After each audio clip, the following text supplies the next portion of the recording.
aya basiya.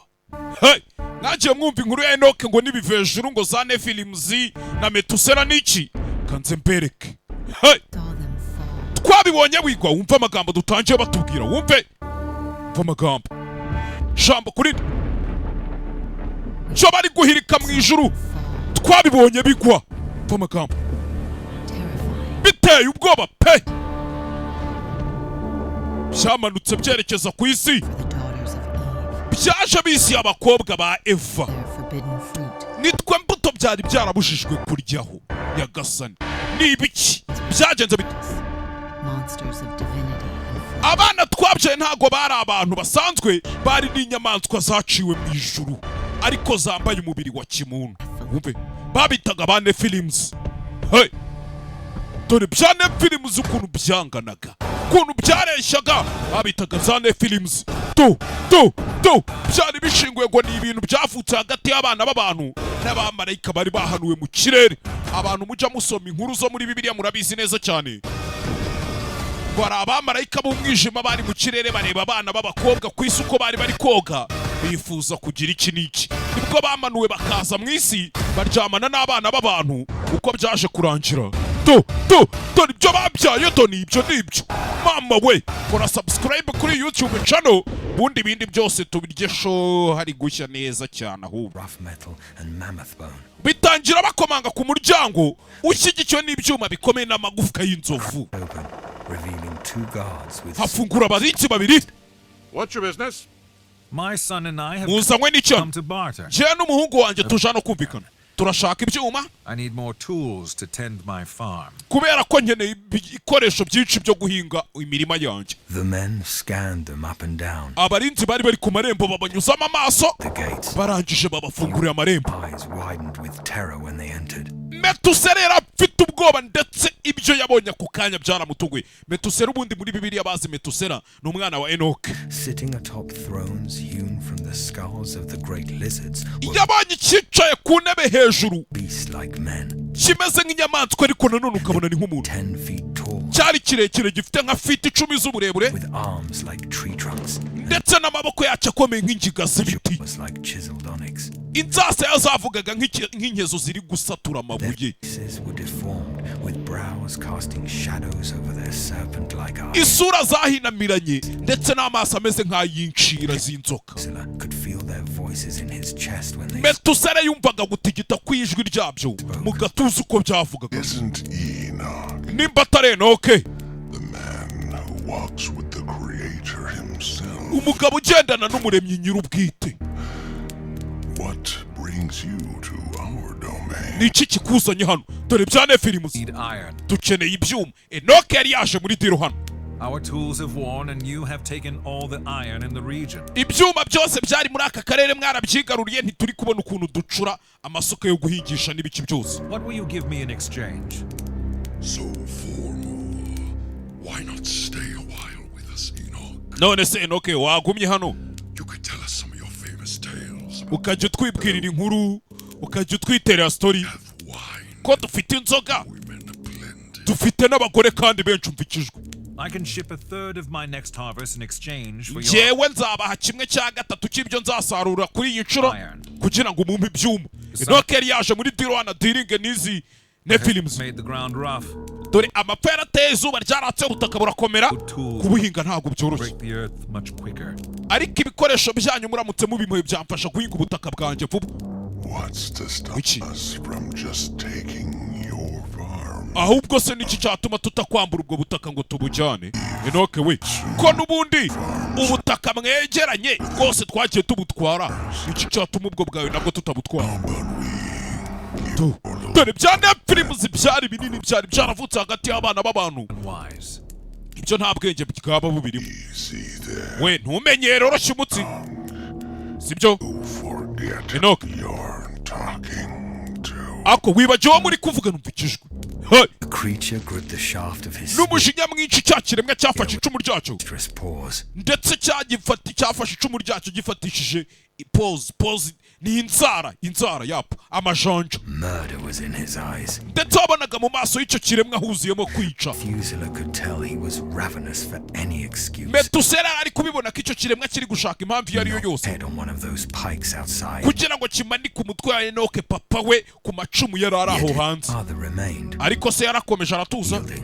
He stood with a confidence. ahubwo yigira imbere arahagarara confidence nyinshi cyane Even these giants. ku buryo n'icyo kiremwa kingana n'umusozi kingana uko byagitunguye. Consume it. fata ubutaka bwanjye ubujyane ntaribo You and buraba I bwangiritse both know you can't farm like the sons of Seth. cyane ko njye nawe tuzi neza cyane ko utashobora guhinga nk'uko abahungu ba Seti tubikora. ntabwo bishoboye. Just deal with me, and I'll give you a third ariko of nugumana nanjye tugakorana diro ukampa ibyuma nkajya kwicurira ibikoresho byo guhinga. what I grow for the first harvest, nidusarura bwa mbere nzaguha 1/3 cy'ibyo nzaba nasaruye. and a sixth for the other 3 after that. ndetse izindi nshuro 3 zizakurikira nzagenda nguha 1/6 gutyo gutyo. You sons of Seth think you're so clever. mwene Seti ukeka yuko undusha ubwenge uzi ubwenge kuturusha. Clever enough to secure the iron. uri umuhanga pe ndabyemera ko ntabwo uri umuhanga wo kugira ngo tuguhe ibyuma byacu. To strike down the great beast to fortify your walls. kubera ko nta nubwo ufite imbaraga zarwana n'inyamaswa iyo ari yo yose yaza ku marembo yawe. Have a deal. turumvikanye cyangwa ntabwo twumvikanye. umva ikiremwa do ni bya NEPHILIMS. inkuru yabaye hagati ya Enoke na NEPHILIMS. Metusela yari ahari yumva areba byose. rero Righteous. bumva harya ngo uri umuntu unyuze ibintu byose mukuru uri umunyakuri. Be favored by the Creator. ushobora kuba ukundwa n'umuremyi wacu Imana. ariko mbwira Do you believe like the other sons of Seth? wizera nk'abandi bana bose ba Seti Open. twagiye twica tukabica gutyo gusa. Feet shaking the earth with cyo kivuga ibyo cyarahagurutse. each step as he strode toward Enoch. buri ntambwe cyateraga kiza imbere ya Enoke isi yaratigitaga yarajegeraga. Nostrils flared like a bull's.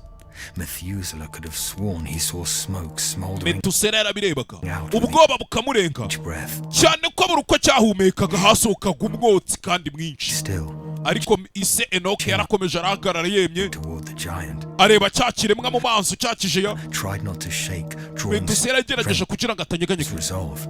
The beast stood only a few feet away, cya kiremwa cyaraje gihagarara imbere ya Enoke. blocking out the light from the fire. cyari kirekire ku buryo kikimuhagarara imbere n'urumuri rw'izuba cyarukingirije.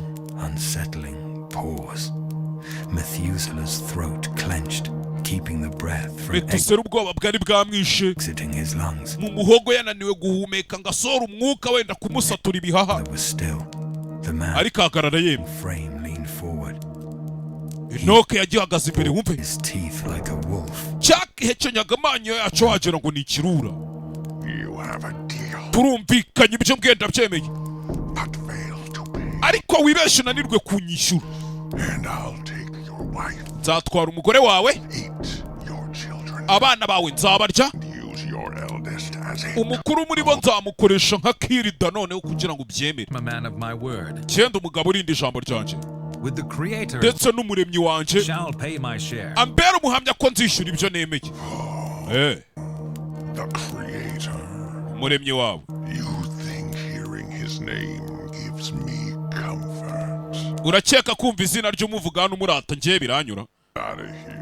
genda sohoka vana ugende Change my mind. mbere y'uko mpindura intekerezo zanjye. Wasted no time. Enoke nigeze atakanya na gato yahise akata yihuta ahita agenda. Methuselah padded behind him like a puppy. ka kana ke ka Metusela kamwirukanse inyuma nk'akabwana k'imbwa. Its stench bahita bava mu mujyi lingered on them for a while.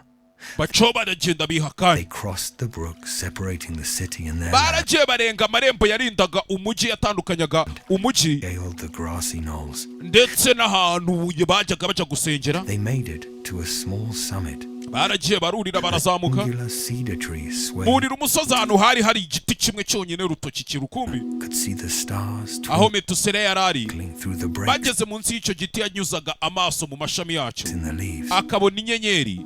What were those, Father? ni nibwo abajije papa ati papa biriya byari biki. Metusela ari kubaza Enoke, Were they men? bariya bari abantu? Yes. Yego. No. Oya ariko si n'abantu. They are the Nephilim. Bariya babita ba NEPHILIMS. Spawn of the sons of God and daughters of men. Bavutse hagati y'abana b'Imana ndetse n'abakobwa b'abantu. Sons of angels? Bivuze ngo bariya ni abana b'abamarayika. Yego. Yes. Do you remember the story of the garden? Ese mwana wanjye wibuka inkuru yo mu busitani bwa Edeni? Methuselah nodded, waiting Yego. expectantly for his Metusela yarabyumvise arangije akubita umutwe abwira papa ati ndayibuka papa. father to speak. Our ancestors were Abakurambere bacu enticed by the tree of knowledge.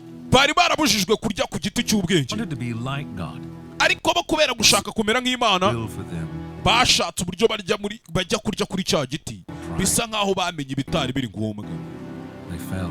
Nibwo baje gucikwa, Still they multiplied and Imana ibirukana muri Edeni, baragenda bakwira hirya no hino, bagenda babyara baraguka earth. buzura isi yose. When the sons of Adam multiplied, Ubwo rero abahungu bavutse kuri Adamu babyaraga bakuzura isi yose, daughters were born to them. baje kubyaramo n'abana b'abakobwa kandi beza. Kings saw that they Bya biremwa byari biri mu ijuru byaje kubabona. Ni Enoke ari gusobanurira umwana we Metusela. just as Adam and Eve took the fruit of the tree, Nk'uko Adamu na Eva bakoze ikosa bakarya ku rubuto bari barabujijwe, the divine beings na took bya biremwa byo mu ijuru nabyo byashatse kuryamana n'abana b'abakobwa ariko bavutse ku bantu. the Nephilim. Nibwo baje ku isi bamaze kuryamana nabo, ibyo babyeyi babyita za NEPHILIMS. Or divine. Neither human nor divine. Si abantu si n'ibiremwa byo mu ijuru, Lust and pride. ni ibiremwa biri aho utamenya ibyabyo. So now they just rule this land. None papa basigaye bayobora ubu butaka, They are chiefs in this land, but bayobora ubu butaka nk'Imana. not Oya, gods. kuri ubu butaka bahayobora nk'abatware nk'abayobozi ariko pana nk'Imana. They're gods. They think their strength makes them divine. Bakeka ko imbaraga bafite arizo zituma wenda bamenya baturuka biyumva nk'aho baturutse mu ijuru, One God. ariko mwana wanjye habaho Imana imwe, He has made us in his image, kandi iyo Mana niyo yonyine yaturemye iturema mu ishusho yayo. stewards of the world. Twebwe turi abayiturutseho, The Nephilim know ndetse ni natwe Imana ikunda kurusha ziriya NEPHILIMS. this. Za NEPHILIMS zirabizi rero, Hate us all the more for it. ibyo ngibyo zikabitwangira kuko twe turi abantu dukundwa n'Imana, ariko ziriya NEPHILIMS zo wapi? Hai! Iyi bayitaga Enoke and NEPHILIMS, tuzahure tureba noneho ngo Kayini yakuye hehe umugore. Ubundi Adamu na Eva ko babyaye abana babiri b'abahungu aribo Kayini na Abeli, baje kuvana hehe abagore? Niyo episode tuzakurikizaho, ndaje nako tuzanabireba ubutareka gira utundi njamo. Icyo usabwa nta kindi, kora subscribe, share, comment, ibintu byose kugira ngo abantu bamenye utuntu nk'utu ngutu tw'ubwenge. Sibyo? See you.